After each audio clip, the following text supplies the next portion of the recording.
Today's financial advice is sponsored by Endeavor Private Wealth. Well, Chris McGee, managing partner at Endeavor Private Wealth, is joining us for our weekly segment on investing. Chris, good morning. Good morning. So, Chris, last week you had just returned from a family ski trip, and you shared a story, a rather tragic story about what can happen when procedures and protocols in mountain climbing or investment management are disregarded. You also promised us a story with a happier ending, with lessons that can help skiers or investors alike. Yes, it is a much happier story. And it came to me while we were staying at a hotel with an incredible athletic center where many members of the U.S. ski and alpine team train. I couldn't help but notice all the photos and exhibits of Mikaela Shiffrin, who, as you may know, just recently won her 87th World Cup event, eclipsing the all-time record of Ingemar Stenmark and pulling further ahead of Lindsey Vonn's incredible 82 victories. That truly is an incredible feat, especially after the setback she experienced in front of the entire world at the Beijing Olympics. Yes, and at the Olympics where Mikaela burst out onto the scene where she became the youngest slalom champion in the Olympic history in the 2014 Sochi Games. But as Beijing, she was heavily favored but failed to medal, even failed to finish 3 events, crashing on turns she would normally handle with great skill and grace. And so how does she rebound from that setback, which might have spelled the end for a lesser athlete? I think it's important to realize that we're all athletes competing in various fields of endeavors. And life has a way of throwing curveballs at us, or you might say rough patches of ice. Sometimes we can get very down on ourselves. We doubt ourselves, our mindset, our fortitude, and our performance continues to suffer. And so what did Shiffrin do to kind of turn herself around?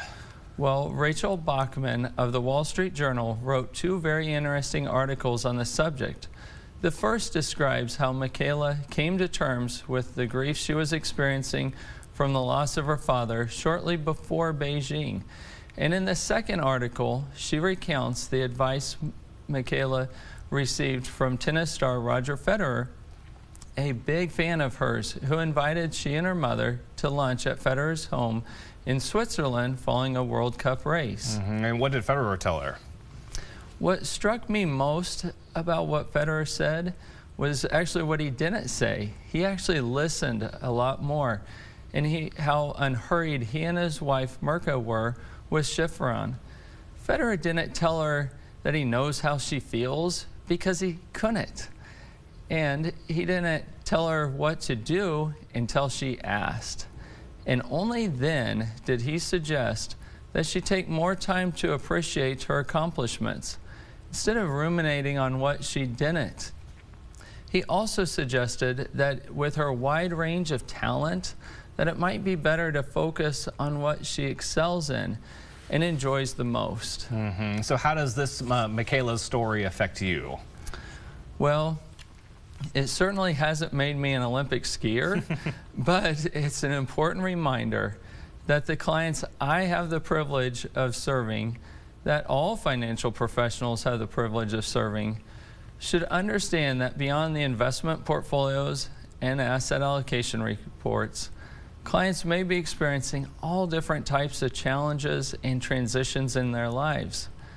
And we need to make sure that we're listening, because the real underlying issue may be much more significant than an underperforming mutual fund.